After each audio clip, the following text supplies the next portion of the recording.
বিকেলের ম্লান আলোটা এসে পড়েছে মায়ার ঘরে।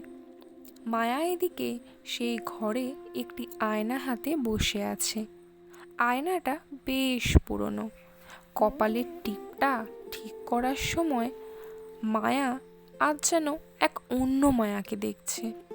হঠাৎ মায়ার মনে হলো আয়নার ওপারে দাঁড়িয়ে থাকা মেয়েটি যেন মায়াকে বলছে, তুমি সবার খেয়াল রাখতে রাখতে নিজের খেয়াল রাখতে ভুলে গেছো মায়া।